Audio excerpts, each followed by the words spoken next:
to Wild and Weird Radio, a Wild and Weird West Virginia podcast.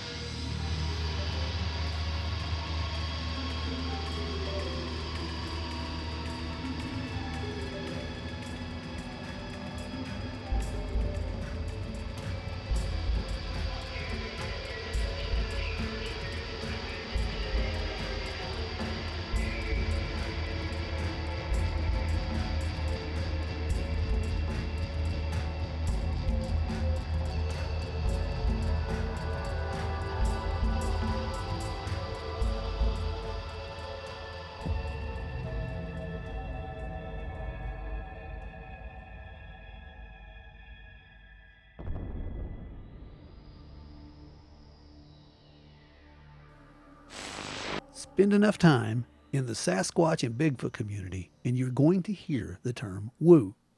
But what is woo? Woo is a term used to describe the paranormal or strange occurrences that sometimes occur following or during a Bigfoot event. Most researchers simply steer away from any accounts that have the so-called woo effect. They fear that any association will discredit the field even further, while others believe that there may be some sort of link or possible connection between these other paranormal phenomena and the so-called woo effect. What's the real story? We're going to look at some examples tonight and try to see for ourselves as we try to look a little deeper into the so-called woo factor on this episode of Wild and Weird Radio. Welcome back to Wild and Weird Radio, everybody. How has your all's week been? I know it's been kind of wild here, so how are you guys? It's been kind of wild here too. It's been a weird. It was a full moon, right? The worm moon. The worm moon. Yeah, did you guys see my fortune I got? That was great. Did you see see that? Something about being enchanted on the next full moon or something? Weird, guys. I was at a Chinese restaurant. I kid you not. It was the night before the full worm moon. I got that fortune. It says you're gonna have some enchanted evening the next worm moon, or the next worm moon, the next full moon. Turns out that's the worm moon. I didn't turn into a werewolf, like I said, and told everybody that.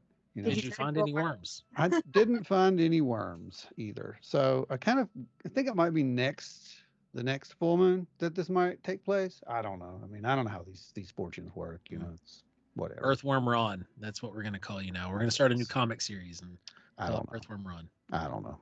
Anyway, so how'd you guys do? Well, I went to a Chinese restaurant as well, and my fortune said that an event will soon change your life, or an opportunity will soon change your life. Take it. So we'll see how that works out. Did you take it? I will see. We'll see Okay. if it's offered. All right, then let's do that. Yeah. I just made a bunch of Japanese food in the last week. I don't know why. Wasn't Chinese.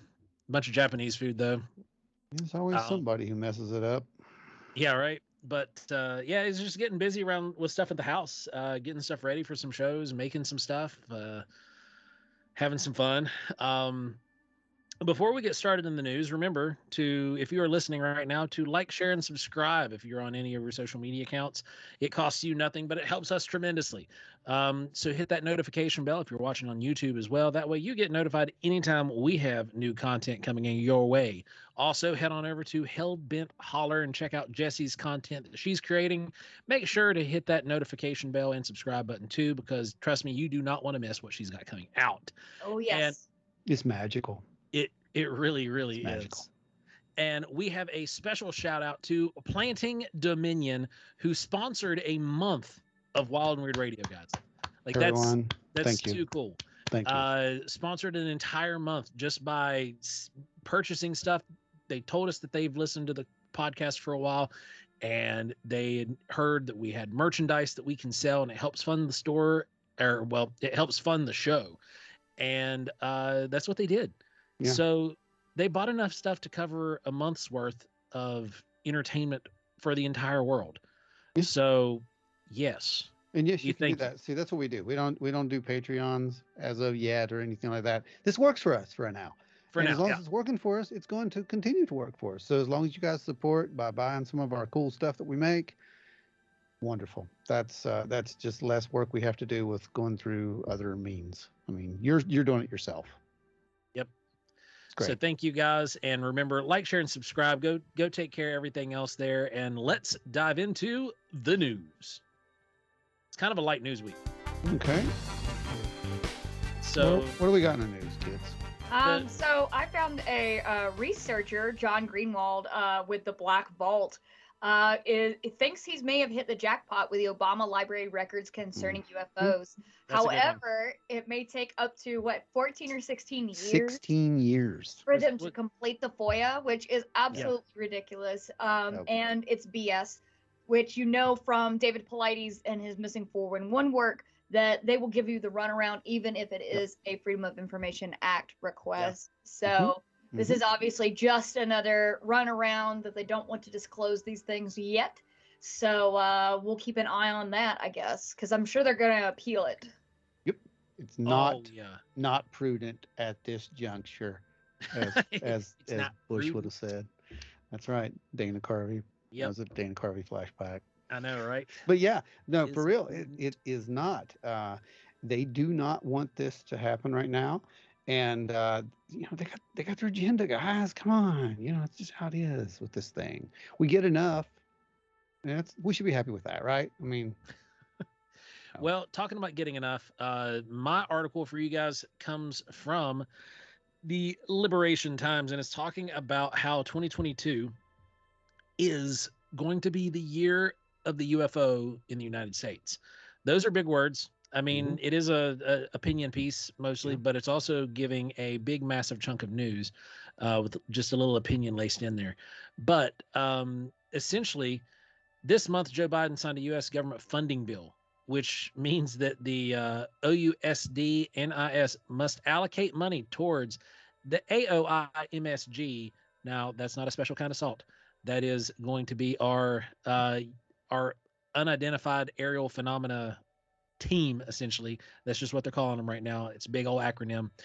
And they're essentially getting the money. And there are let's see where it says there, 4 quarterly classified reports. So there will be 2 semi-annual classified briefings, meaning that in total, there will be 7 reports, because there is 1 annual unclassified report, which means that the general public gets all that info. 4 quarterly classified reports, meaning there are 4 meetings throughout the whole year. Those will be under wraps. We're not going to be in on those. And then once every 6 months, there will be a semi-annual classified briefing, giving up-to-date where they're at. And then at the end of the year, we'll get our big unclassified report, which may include some of the classified data as annexes, which means that as long as it doesn't sound like the world's going to end because of some of this stuff, I would imagine that they would declassify some of that for us to hear it. Well, and that brings up an interesting little caveat to your story. Because one of the quotes was the Intelligence Authorization Act will require an additional 4 classified quarterly UAP reports, like you said, in total at least 6 expected. But should there be an alarming incident that needs immediate attention, the scope is expected to increase the number of these briefings.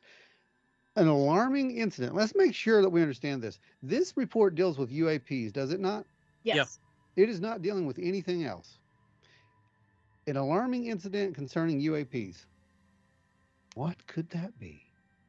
So I'm concerned that some of these disclosures and all of this that's going on is possibly setting us up, especially with what's going on internationally right now, possibly setting us up for a possible false flag that would include UFOs and aliens. It seems a little far-fetched, but what is something, if you can't make everyone come together against a common enemy, i.e. Russia, in an international conflict, then what is stopping the U.S. government from releasing all of these disclosures to prime the pump to put out a UFO false flag to get everybody to come together for a common enemy, i.e. aliens? Well, there's always been that thought. Ronald Reagan put it out there. He did. Right. He did, and that's been a the whole false flag operation, the whole thing. But Blue Beam, I think, was really where some of that started spreading around. Greer is where it started. Well, yeah. I noticed I didn't smile when I said that because really that is where it started. It is. He did start that, but we can't deny that. We can't deny anything at this point. And I always say everything goes on the table, even if I don't like it. And it's one thing I don't like, because I do happen to believe that there's going to be a lot more to this than a false flag. Could be. I didn't say there was. I said it could be. So the problem becomes, I wouldn't be shocked though. Like, it would not surprise me in the least if we did experience some sort of false flag, mock invasion of some sort, or at least, like you had said, a priming of the pumps to get things moving. Right. Well, my thing is, now that we are in that paranoid state, and it's really gaining a lot of ground. The paranoid now state. That we're in the paranoid state, it's way more. No, I'm glad that everybody could join the party, pal. Right, as long as everybody has to, there's a little more evidence to the paranoia is what I'm getting at. Yeah. Right. So it leads into it takes it from paranoia into legitimate concern. Yeah. Right. Really it steps it up to a concern. So this is the problem. If something does happen now, and it is a actual genuine extraterrestrial event, who's going to know? Who's going to know? What do you? I mean, you don't know. We don't know, and we won't know. You are 100% correct, and that's what's most concerning. Yep, that should be your biggest concern right there, as far as I'm concerned. I just hope, as a small person, I can get cast as a crisis actor alien in the upcoming false flag invasion. You could probably. We can probably work that in. Yeah. You and Kelly could get worked into that, I'm sure. Yeah, I think we'd be perfect crisis actor aliens. I think so too. Yeah, definitely. So it was all alien news this week. Is basically it really was. Right? There usually is. Almost all Woodbooger. Woodbooger Jamboree. That was a big thing. May 21st, that is coming up. We created the official event page, so it's out there. You can go click and tell us if you're interested or if you're coming. I promise you, if it sounds remotely interesting to you, it's a free event. It's a free event, it's guys. Free. It's free. Music, food, Bigfoot workshops. There's going to be local vendors, local businesses. What's not to love? So I don't know. It's free. It's free. Did we say it was free? I don't know if we said it was free, but it's free. So get a hold of us. Also, if you're interested in being a vendor, you can head on over to wildandweirdwv.com and smack that little vendor application. That's not free, but it is really cheap. It's cheap. So get a hold of us. If you are interested in being a vendor, come on down. Yeah. We've got plenty of room for you. This doesn't have to be Bigfoot UFO related either, right, Joe? No, you can bring anything you want. Unlike Wild and Weird Con, this is a total free-for-all party. Yep. We are just coming into the Bigfoot atmosphere and just having a good old time. Yep. You're going to help the community. That's pretty much what it is. So. Pretty much. So this week's topics will be a good one, guys. Is that the news? We done? We're done. Hit the button? Can I hit the button? All right. Hit the button. The news. Woo. All right. All right, guys. So this week's topic is going to be pretty deep, right? It's out there. It's out there. It is out there. It is out there. Can like in the minds of some people. And some minds are out there too. And some minds are out there as well. That's right. So this week we are diving in headfirst into a topic that we don't really shy away from, but we know a lot of researchers who do, and that would be the woo. Woo, baby. Yeah. I just don't like the name.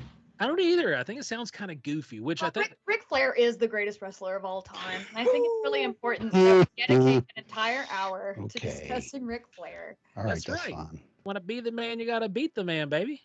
Space Mountain, baby. Big ride. Limousine riding. Anyway. Yeah. So, Joseph, why don't you, one of you, explain to the good people in our audience what woo means? Because a lot of them are like, "What's that? I don't know what that means." They could be. If you don't know what the woo is, Jess, do you want to take that one? I'll take a little stab at it. Stab it. Now it's commonly, this phrase, the woo, is commonly used in the Sasquatch world to describe the more supernatural elements of Sasquatch encounters or beliefs or theories. There's quite a few folks in the Sasquatch research department who think it's one or the other, that you can be into the supernatural weird stuff like lights or anything like that, which I'm sure we will cover all of these things, or that this is a flesh and blood creature. I like to refer to these people as apers. And they tend to be very close-minded about it, and that's fine. To each their own, and everybody can do their own thing. But the woo is basically anything that kind of dives off and goes away from, this is just a monkey in the woods. So is that sufficient? The same principle applies into like even general cryptozoology, into your lake monsters, your black cats, Mothman, but Mothman is a little wooey. If we're going to be truthful, let's be real. Mothman is the woo. Okay. Well, Mothman really is the woo. If any of it is woo, Mothman is the woo. I'm making a shirt. Mothman is the woo. Yeah, there you go. There we go. It's copywritten, guys. Trademark. Go ahead, do it. The other thing is that there's even some of the woo in the UFO alien world too. Yes. And Ron can talk a little bit about that before we really start diving in. So if you want to give a brief overview of that for the UFO community. The thing is, when you get into UFOs and the so-called woo, it's just like, well, they're hand in hand. I mean, that's pretty much it. That's where it kind of comes from. And that's also where the bleed over goes from, UFOs into the Bigfoot thing too, right? Because you've got this, telekinesis, psychokinesis, you've got these weird lights, you've got things materializing and dematerializing. That is essentially the woo. That is the high strangeness factor. And that's kind of what the woo is, really. I think the woo is, what is it? Is it just kind of like woo, that kind of thing, right? That's where it came from? Is that it? Yeah, pretty kind of much. Make fun of people who believe in ghosts and, because it's kind of the same thing. Because for years, as I understand it, all these different fields, they really thought everybody else was crazy except for themselves. The ghost people thought the Bigfoot people were nuts. The Bigfoot people think the alien people are nuts. It's kind of like the world, They can't just get along. But the whole thing is, it's all related possibly. And until we put all that on the table and scatter through it and look, we're never going to figure any of this out, because there are so many elements of this that do bleed over. And UFOs is one of those things, Joe. I mean, we know there's been UFO sightings with Bigfoots.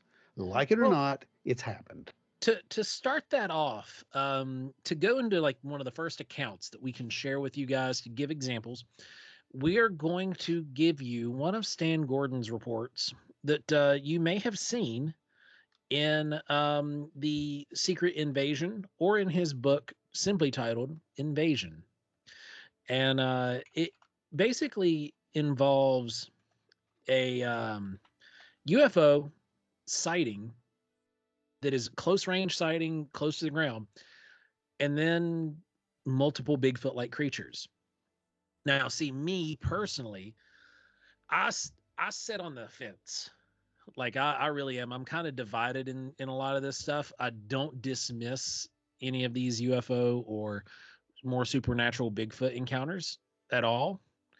But I do also believe, based off my own experience, that, which is all I have to really go on, is that what I saw was very much a creature doing very mundane things. And then when you compare it to some of these other sightings, it's totally, totally different. You even have different physical appearance descriptions. So a case that kind of brings all this together and is too big to ignore. It took place along the Chestnut Ridge. And if you don't know where the Chestnut Ridge is, it starts in Morgantown, West Virginia, and runs into Fayette County, Pennsylvania. There is a large quartz deposit that happens to be there. I think we found that actually in a USGS catalog a couple of years ago. I bought Ron a USGS catalog book and actually had that listed. So keep that in mind. Then there was a family in the summer of 1973 that experienced this bizarre phenomena combined, right? So you had the Bigfoot sightings along with the UFO sightings. And what they saw was out in their farm field, a pulsing light just above the ground. And then these three creatures get off of it. Now, the creature description is that they didn't walk. They actually kind of hovered or floated or glided across the ground. So there wasn't any kind of like lumbering motion. Then one of the creatures was actually seen very close up, and the hair was really sparse. The arms were extremely long, like almost touching the ground.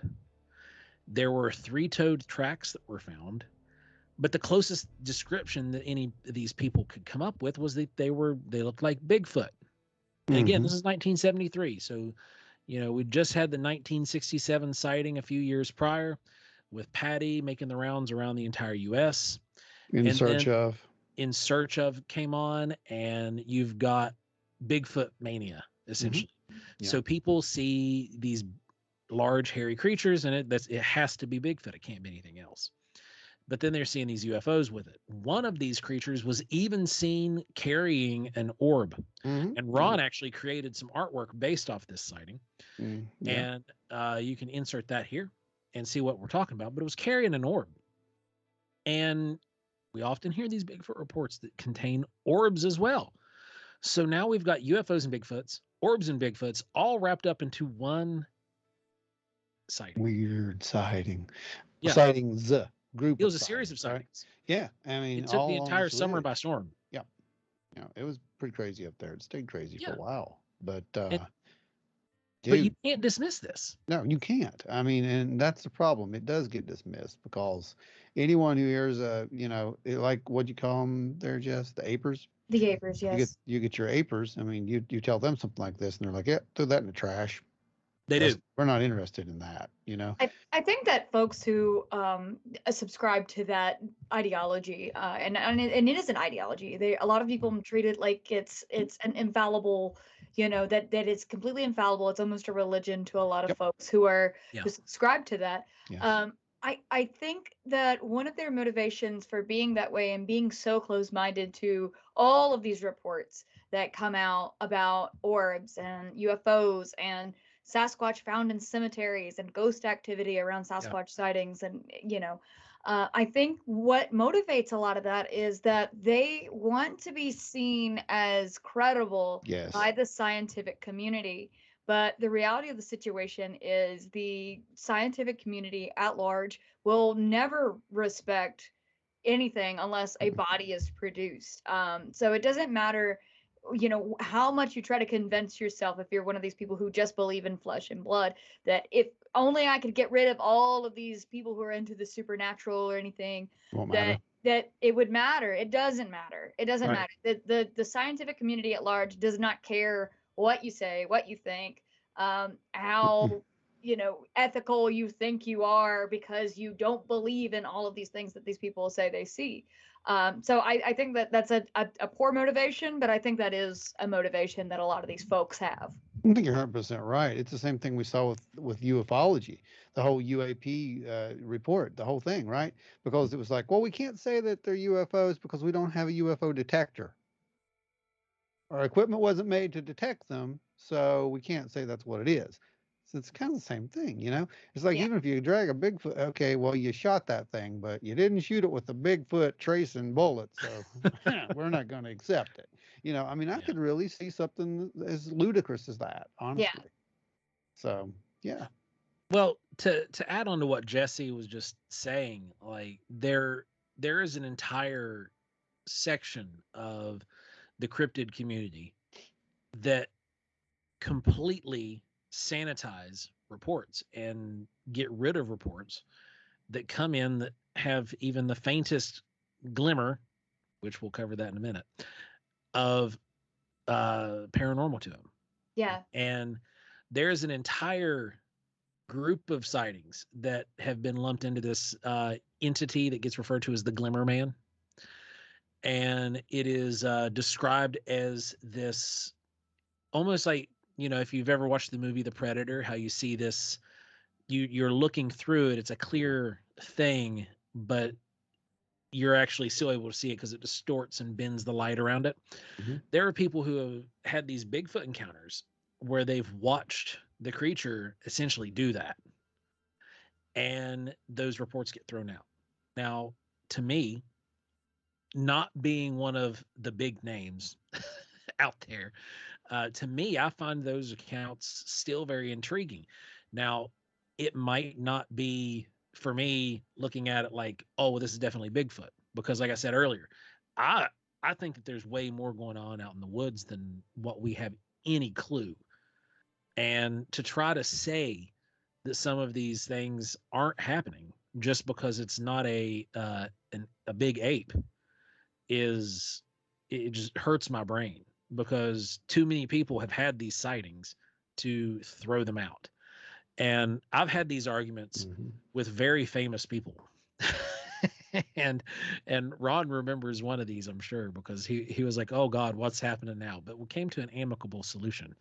But it got rather heated, because somebody said, oh yeah, well, where's these, hundreds of reports of all these UFOs and Bigfoots? And I basically gave them Stan Gordon's website address and then a handful of others, and said, literally right here, go look and do the homework yourself. It's all right there for you.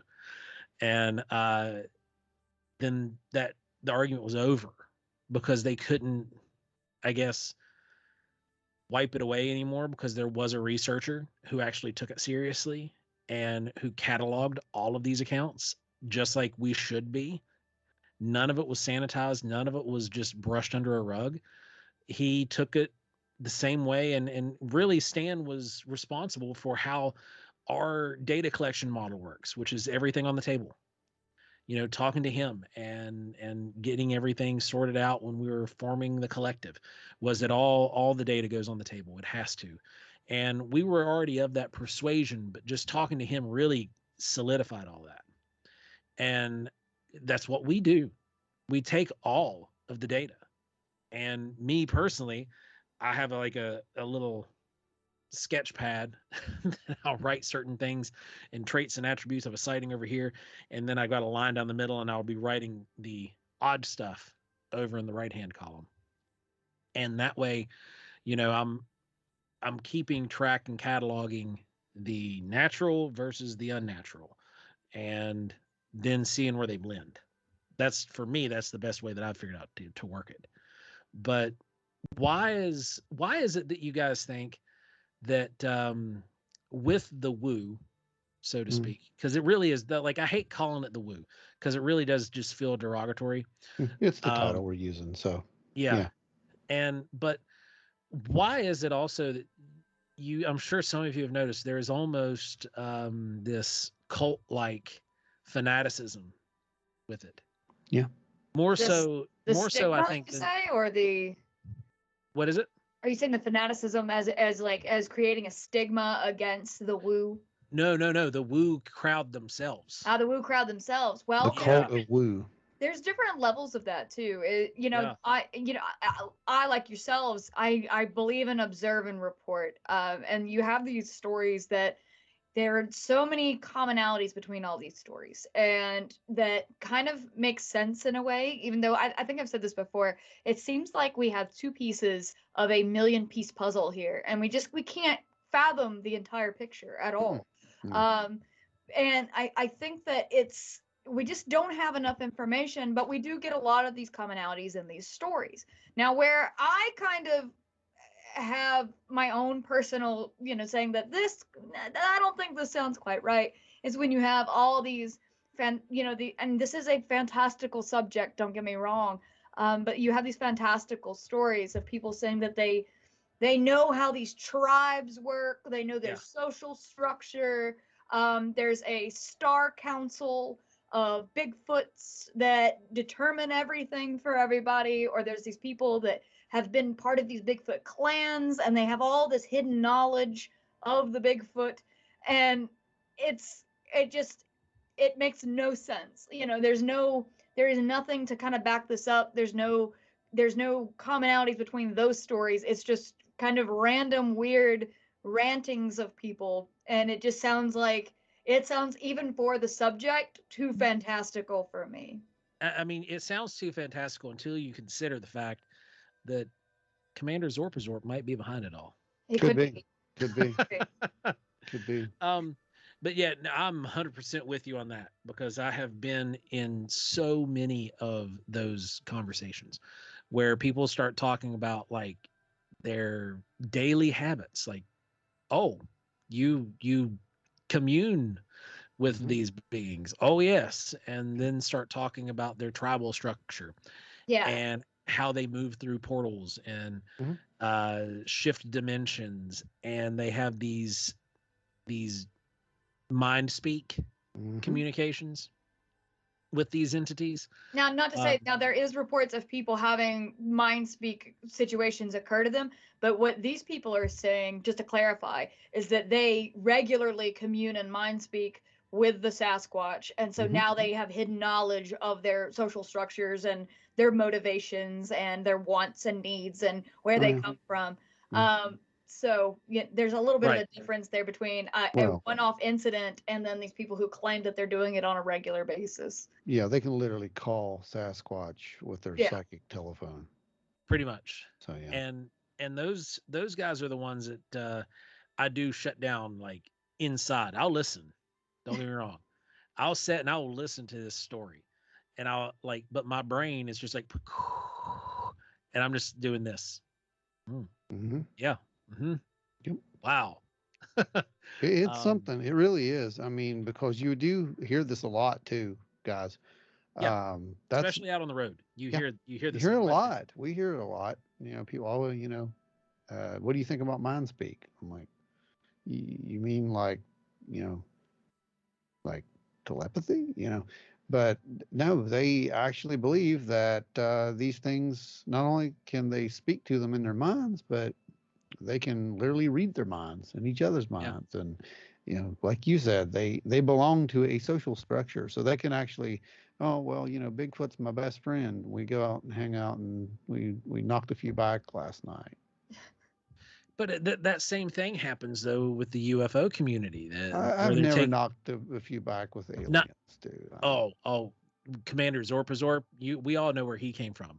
Yeah, he's a party animal. And there are people who will take these pictures of it is true of lens flare, right? Yeah. Especially the green dot. The green dot lens flares. They'll get those and they will swear that is a UFO light being. It's a light being. Yeah. And it is an alien light being coming there and communing with them and talking to them and giving them divine guidance. It is literally no different than the Sasquatch super. It's the same thing. It's the same thing, dude. It is. It's literally the same thing. But with that being said, tell me, it's the same thing. Right. What's it hinge on? What have I always said? What's it hinge on? Belief systems. It has to be a belief system that makes all this work. Without it, it's just a fun story. But you have this belief structure of this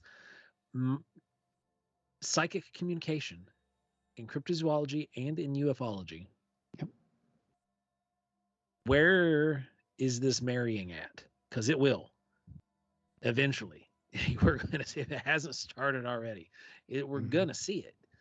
And at that point, will we quit making fun of it and have to start looking at it? Be like, okay, like, one, have you talked to a doctor? Two, tell me more. Yeah, right. After certain mental conditions are ruled out, and we do have this report of communication with something, and that does happen in UFO phenomena. I mean, it's been documented. If we take it serious with UFOs, then what happens with the Bigfoot stuff? Now a subject that we used to make fun of, much like UFOs, starts to be painted in a picture of what ifs, doesn't it? Yeah. Right. So I don't know. I mean, and are there limiting factors to that? Yeah. And these are both same. These are different sides of the same coin. As with anything you have, like you mentioned earlier about political structures too, is you have this just spectrum of people, but it seems like the people on either fringe are about the same sometimes. Yeah. That they have such a level of hubris that they think they know exactly what's going on with the phenomenon. They have an answer for everything, whether it be the people who believe this is a flesh and blood creature and they will fight you to the death about it, or the people who believe that they are part of a star council and they speak to them telepathically on a regular basis when they're on the toilet. So, something like that. But there seems to be such a commonality between these two people that they're absolutely, pardon this one, but they're absolutely hell-bent on telling you that they know everything about the subject, and that you are completely wrong. They have this hidden knowledge, and that's on both ends of that spectrum. And that's just like the extremes in political ideologies. I think it makes more sense to be a sane human being and kind of be in the middle and kind of be open to ideas in either direction, but still keep your wits about you. No, yeah, 100%. Be open-minded, but not so open-minded that your brain falls out. Yes. Yeah. Which some people would argue that the fact that we run around the woods means that our brain has already fallen out. This is correct. Yeah, it's true. But we can't just dismiss these cases willy-nilly. I mean, I personally have had encounters with these weird lights in the woods while looking for Bigfoot. I can't explain it. Sometimes the best answer is just I don't know. Instead of trying to explain it away and make it make sense and justify it, the best answer I can give is I don't know what it is. I don't know. I think that's the best way to say it. You don't know. Yeah, absolutely. You don't have to have an answer for everything. Like I said, nobody has a complete picture of anything at this point. Right. Yeah, exactly. And, I mean, it's a weird phenomena. I think that we can all agree on that. There are these weird overlaps. You touched on it briefly when you were coming through just, some of the stuff that people believe. Portals. That's a huge belief with this because it kind of helps to, I guess, quantify how these things can just seemingly appear and disappear. Because there's tons of reports of these, footprints that just walk out and disappear, gone, and can they fly? Because that seems to be the only other explanation. Either that, or they just walked right through, a different dimension. Yeah. And that's definitely something that we can look at now. But 20 years ago, that was science fiction completely. I mean, there's no way that could be true. But today we know that could possibly be true. That there could be some kind of electromagnetic distortion, some kind of portal or something that's to another dimension. And that just sounds crazy to say, but when science is looking at it, we have to look at it too. We're delving into quantum mechanics. And again, Ron Moorhead wrote a book called Quantum Bigfoot. If you have not read this book, it's highly recommended. Yep. You want to check it out. It might sound nuts and crazy, or it might even be really hard for you to understand. But there's stuff that is spoken with in that book that is treated in a manner of respect, I guess you could say. Mm-hmm. And being open to being wrong, that it passes the sniff test for me. Now I'm not I'm not saying one way or the other, but there's too many reports out there that have weird stuff and weird occurrences, weird lights, UFOs even. Les Stroud, for example.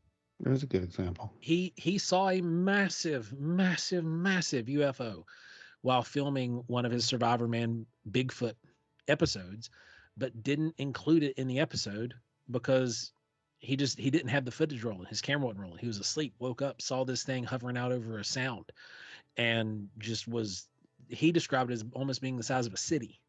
Mm-hmm. So, are we going to dismiss everything that Les Stroud has done? Are we going to completely look at his career and what he has accomplished and be like, he saw a UFO while he was looking for Bigfoot. He's hogwash now. Burn the witch. It's all poppycock. And Yep. You can't do that. You're throwing the baby out with the bathwater.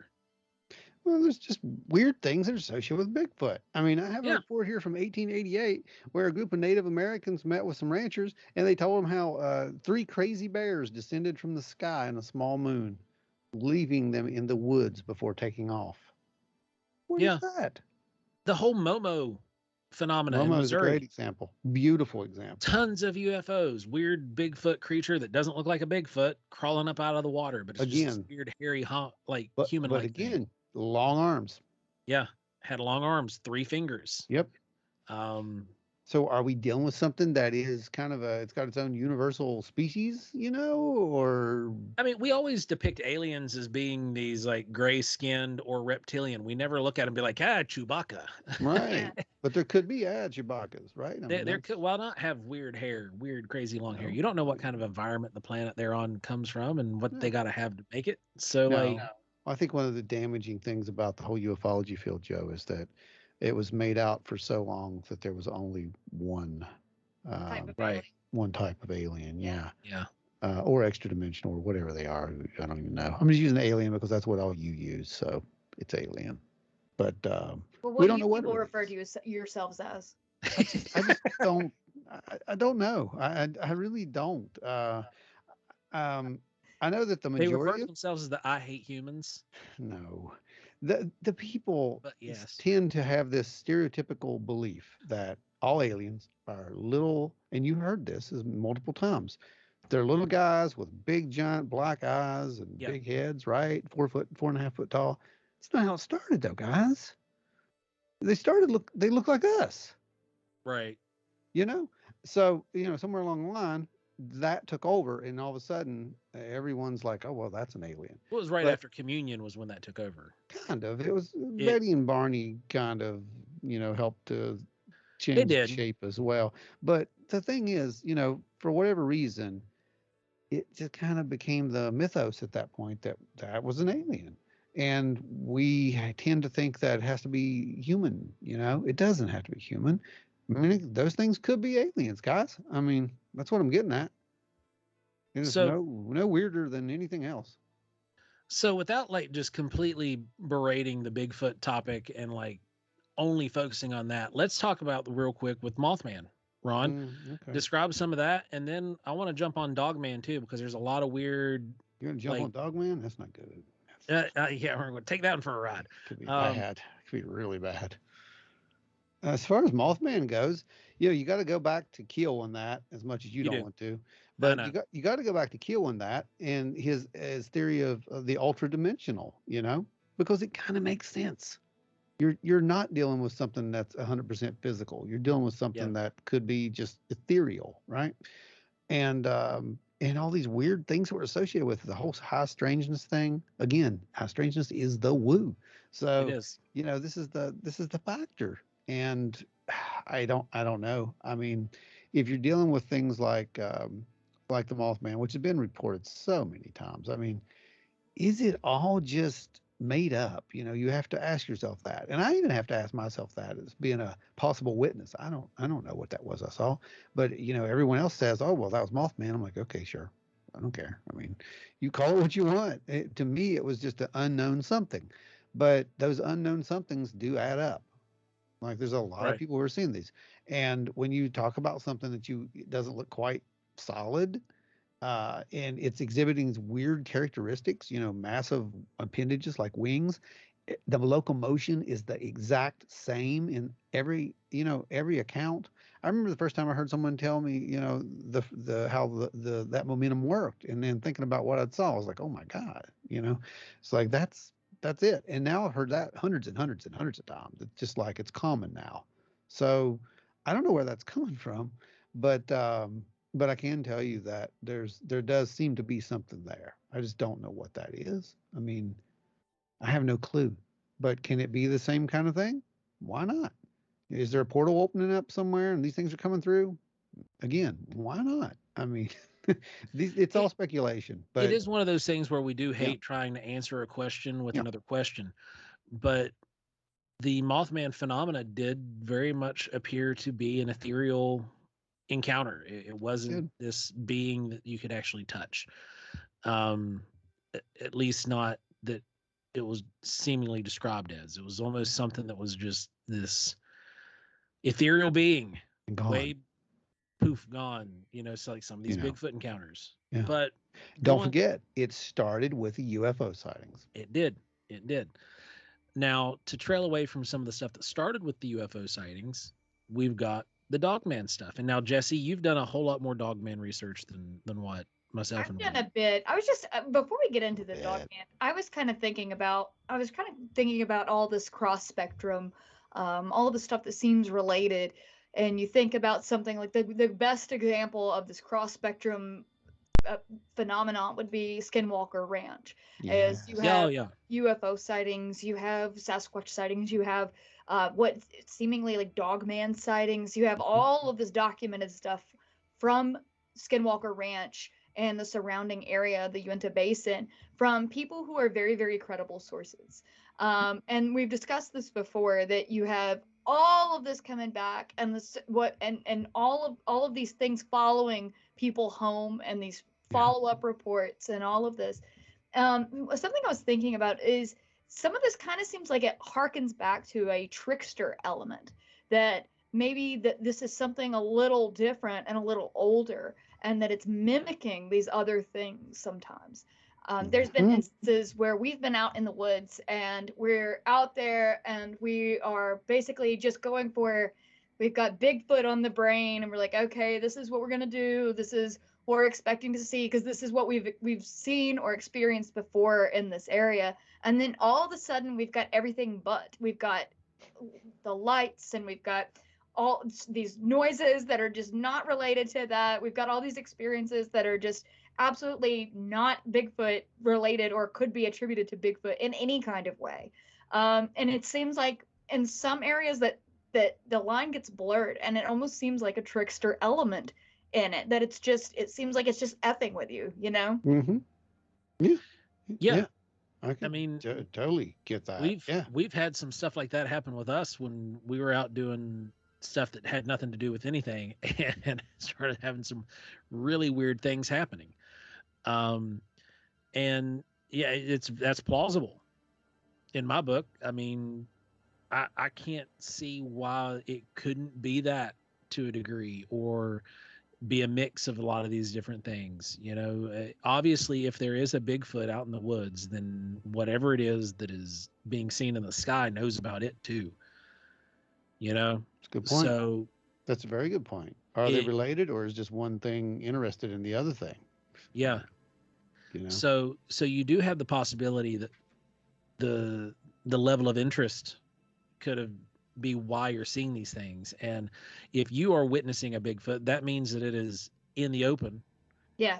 Which means that it's possible for something else that is observing you, which I know this is getting real meta. Yeah.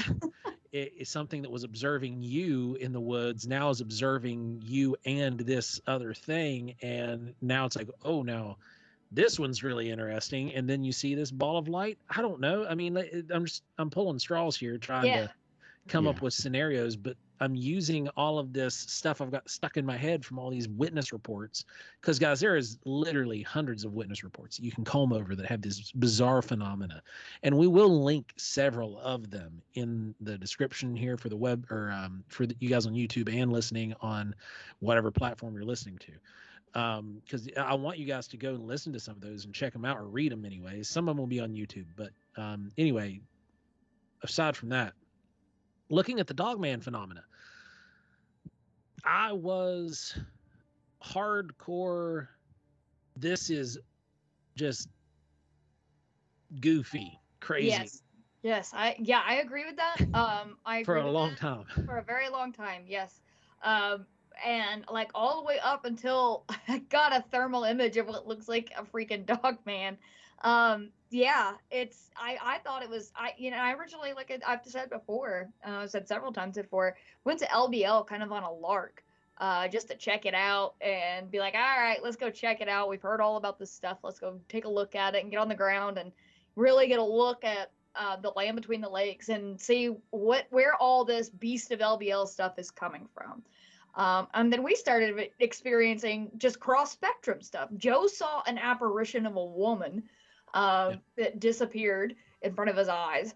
We got the thermal image of what looked to be a large upright canine peering at us. It was about over 6 feet tall, and it was peering at us from over the edge of a ditch. We just had all of this strange stuff happen. And in our return trip, it got even weirder. So it's just, I thought it was silly for the longest time. And now I'm like, okay, maybe it's not. Maybe it's not that silly. According to a lot of the witness reports for people who have seen a dog man, it seems like this is it's almost demonic in nature. That it's not necessarily a physical animal. We're stepping back in Mothman territory. Yes. That it's not a physical animal just out in the woods. That this is actually some sort of demonic being. That it is physical. It could hurt you. If it bleeds, I guess you could kill it. But it just seems like this is a interdimensional. But it seems like it's more on the demonic edge of things. That I don't know if it goes in and out of. Yeah, it seems. And I would you say a hound of hell? Would you say it's something like that? Because it just the level of evil that comes off of these things, according to the witnesses, is just palpable.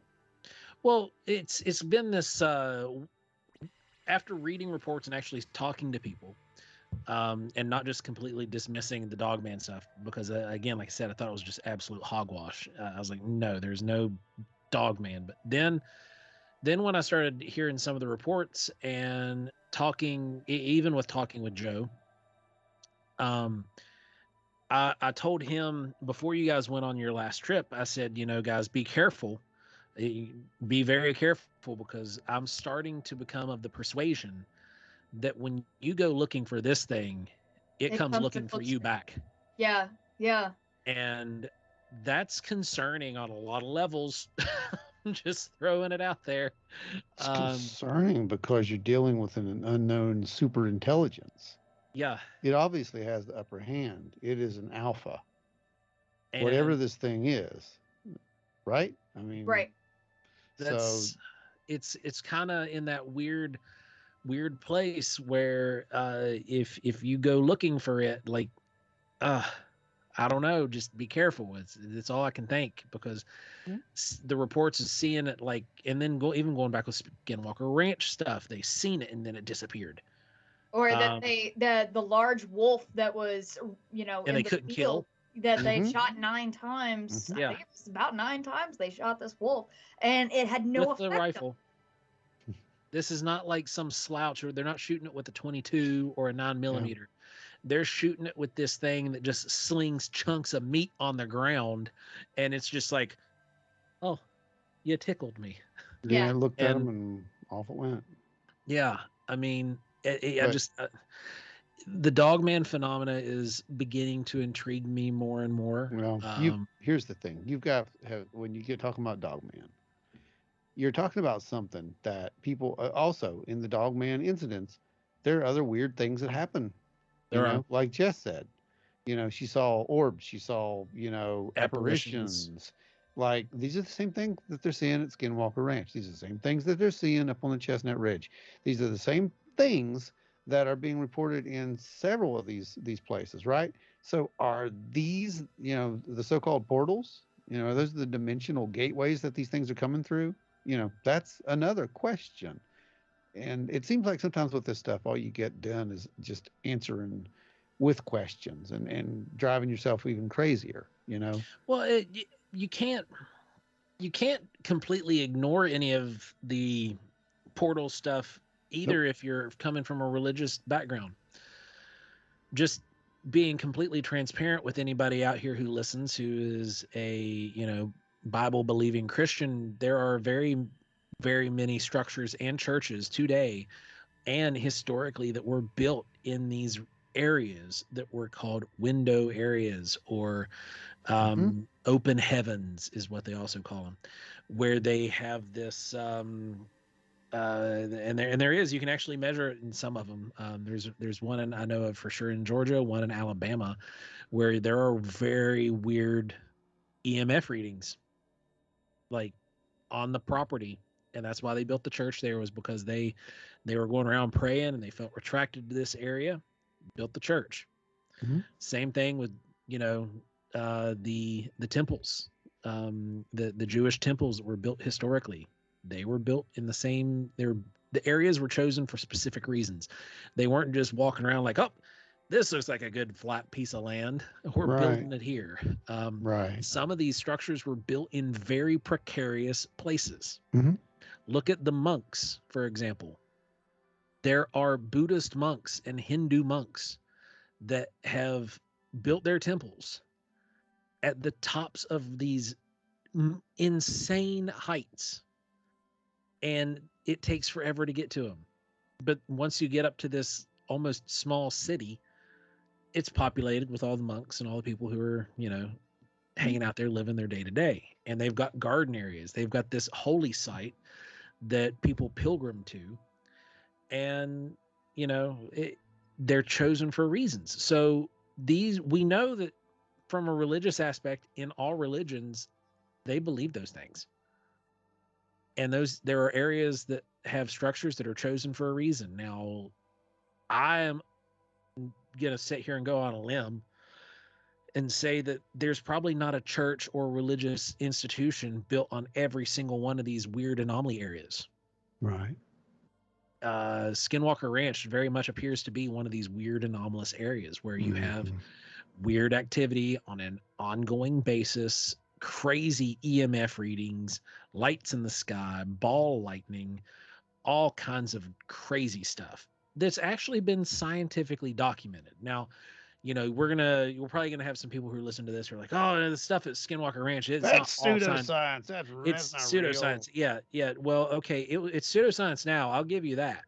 100%. What's going on there now might be pseudoscience, and very probably is, but they're still recording data. However, under Bigelow Aerospace, that wasn't pseudoscience, guys. That was government-funded research, development, and them trying to understand this crap. And that's classified. Yeah, and that's all classified documentation that you and I will never, ever see. For a reason. And that was real science. And some of the stuff that they leaked out from those documents that you can actually go see yourselves, some of the stuff that was deemed unclassified tells of these weird and bizarre phenomena. And that's just the stuff they were able to declassify. Right. Exactly. Just think of the far reaches of the classified information.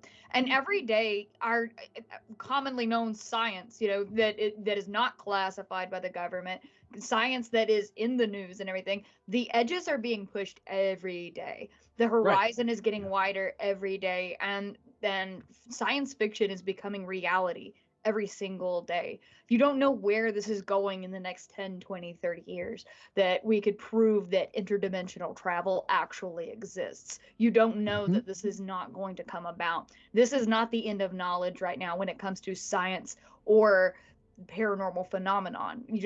Again, I go back to the word hubris. This is hubris, that you believe that you are the apex of society and knowledge and everything. That no, this is going to keep going, and this is going to keep evolving and getting crazier and crazier. It is.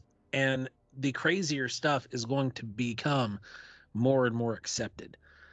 And in the research community, I do believe that we're going to see a struggle when some of this actual woo is becoming more accepted in mainstream science.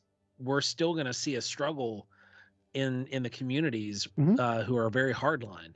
Yeah. If you want to see it, just look at what's happened in ufology in the past 3 years.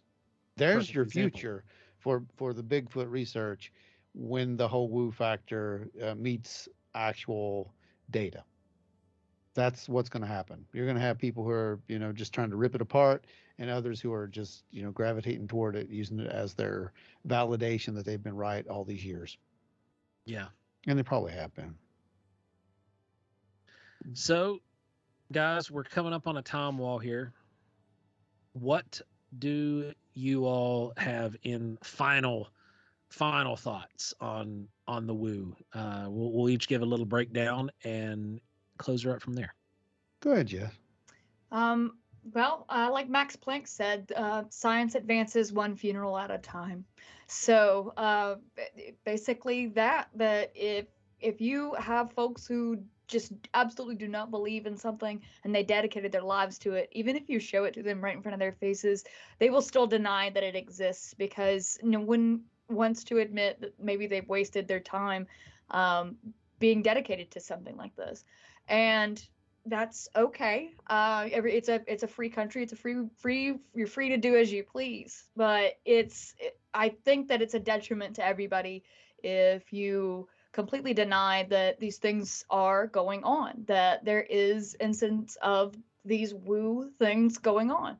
I think that you need to keep an open mind when it comes to these. And like I do in my research, in my work, observe and report. And I try not to interpret anything from it. I try not to say what I think anything is, or try to personalize it too much, or try to give anything motivation or anything like that.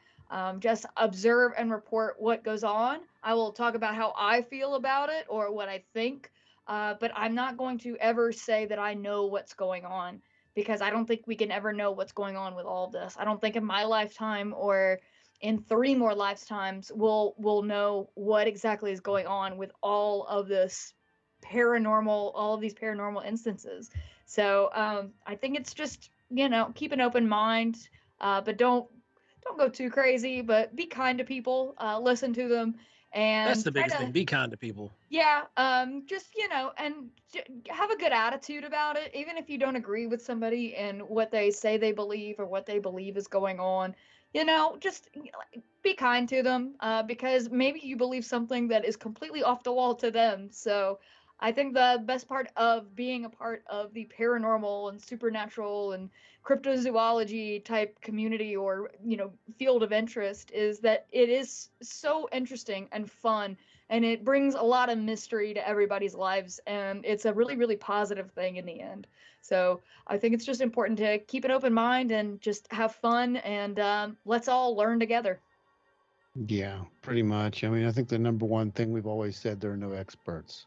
Yeah. And that's the number one rule. And when we get people who are absolutely, steadfast on, yes, this is this way, you don't know that. They don't know that. You don't know you're right. They don't know they're right. I mean, for all we know, we're all wrong. And it's something completely different. But that's something we have to, the only way we're going to even, I guess, look at that possibility is when we do put everything on the table, right? So that's why we put everything on the table. You can talk about this stuff for hours, literally. Yeah. And you will never, ever, ever please everybody, because someone's going to want you to say, oh, that's this or that's that. Don't expect that from me. I'm not going to give you that. I mean, I'll give you ideas. I'll give you some possibilities and what ifs and, speculation, but I can't tell you anything about the absolute nature of any of this stuff.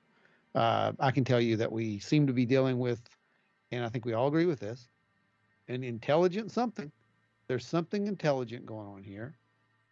It doesn't seem to be anything that we absolutely know. It seems to be a mixture of what you would call flesh and blood and ethereal or extra dimensional, whatever you want to call it. It's just not quite there, is it? It's there and it isn't there. And I think this is one of the biggest problems. This thing is so strange that I think Stan said it protects itself with the amount of strangeness, because when you go telling somebody some of these stories, they're just like, okay. Now they might take you a little more serious, but you did this 20, 30 years ago. It's like, okay, well, Dr. Thomas needs to see you. And that's exactly how this was handled for so long, guys. And it's no wonder to me that, that people still laugh at some of this stuff, because especially if we go back to UFOs as a guideline, it's the same thing, because we can really use the UFO model for all of this. It was made fun of the same way. Yeah. It was ridiculed the same way. Groups were infiltrated the same way. False information was put out the same way. Hoaxers were coming out left and right, disinformation, and you can see what happened there.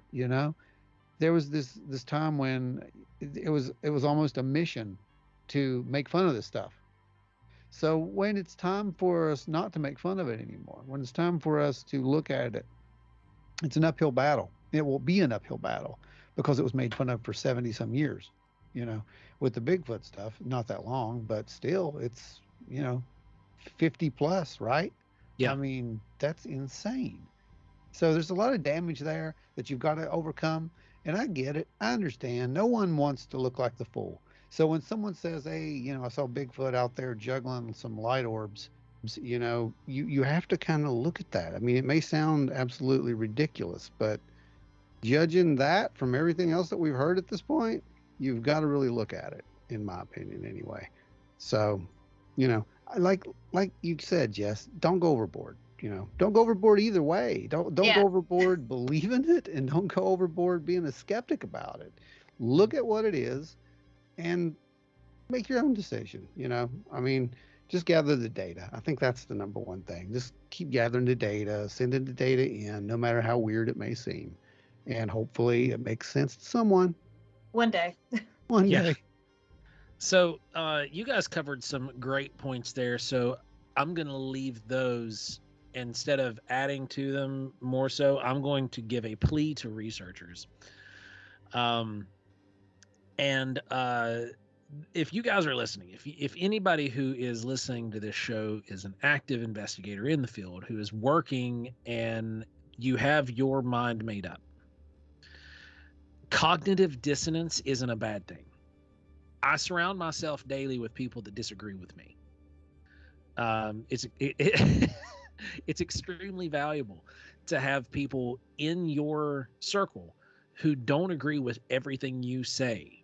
If you find yourself in that position, you are very close to starting a cult. So just keep that in mind. Or being part of a cult. Or being part of a cult. Absolutely. Yeah. So having cognitive dissonance isn't a bad thing.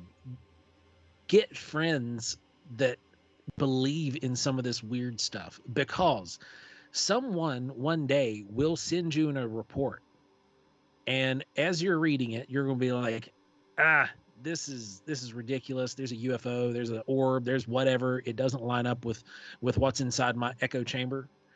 So I'm throwing it out. Don't throw it out, because you're rejecting data points, regardless as how ridiculous this report might sound to you. Find someone that you know in the community, namely us, any of us three. You can send us those reports, because we understand that the data doesn't care about your feelings. We don't have any gripes with that. We throw it all on the table. We have categories for all of this stuff, and we look into it in varying degrees.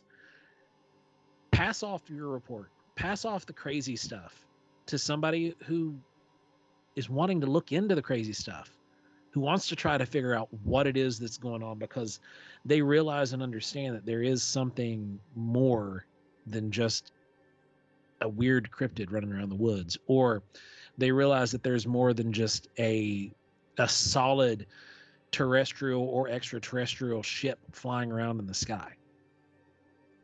Get it into somebody else's hands if you don't want to look at it yourself.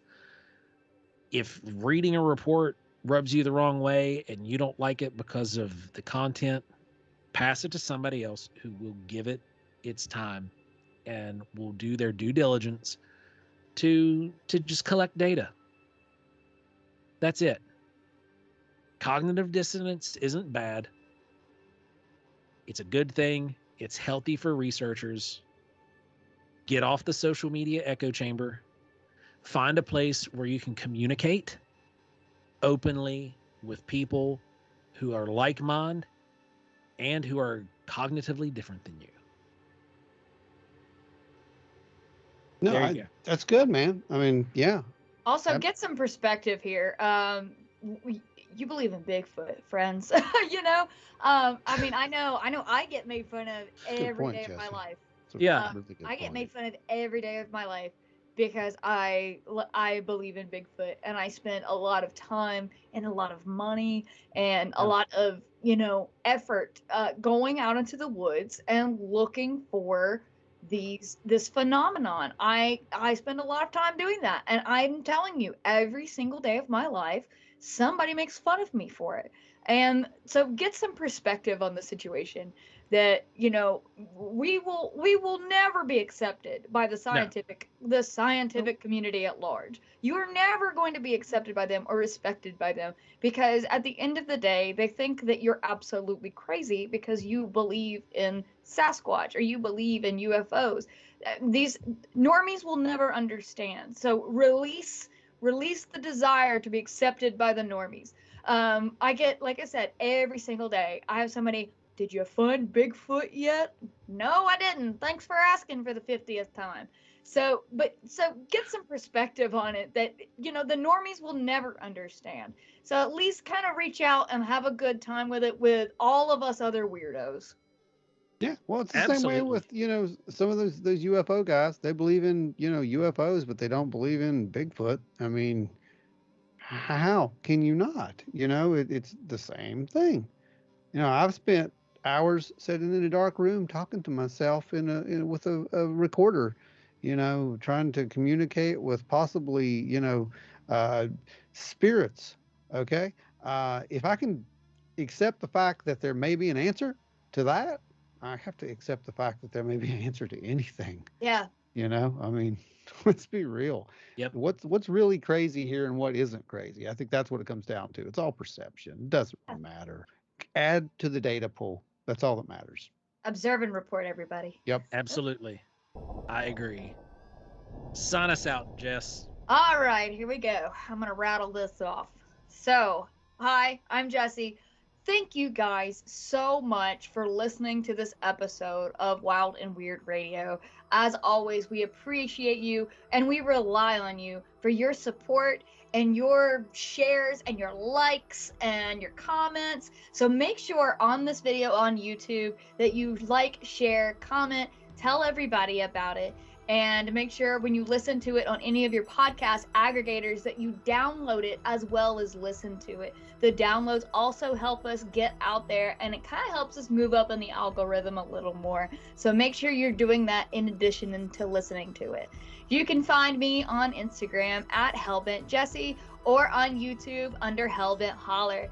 You can find Ron at Lanham Ron on Instagram and Joe at Skinwalker Sculpts on Instagram. You can buy all of their really cool bits and bobs, their sculptures. Ron has been doing really cool gems wrapped in metal, and they're really intricate and they're really amazing. So they've been doing a lot of really cool work lately. Make sure you go check that out at wildandweirdwv.com and join us on the Facebook group for the discussion. There's lots of news going up, lots of interesting discussions happening all the time. It's the Wild and Weird group. You'll be able to find it. Just look it up in the search.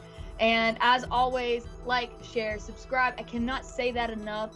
And thank you all for joining us for another Wild and Weird Radio episode.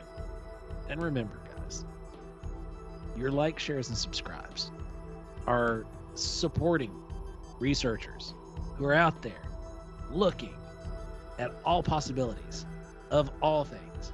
And without your support, we might just whittle away to nothing. And who wants that? Because then you just have a bunch of talking heads. Or we'll just all become insurance salesmen. Is that what you want? Is that what you want from us? You'll start having phone calls from voices you recognize asking if you have updated your car's extended warranty. No one wants that. No one wants that. No one wants that. Stay wild and weird, everybody. Bye, everybody.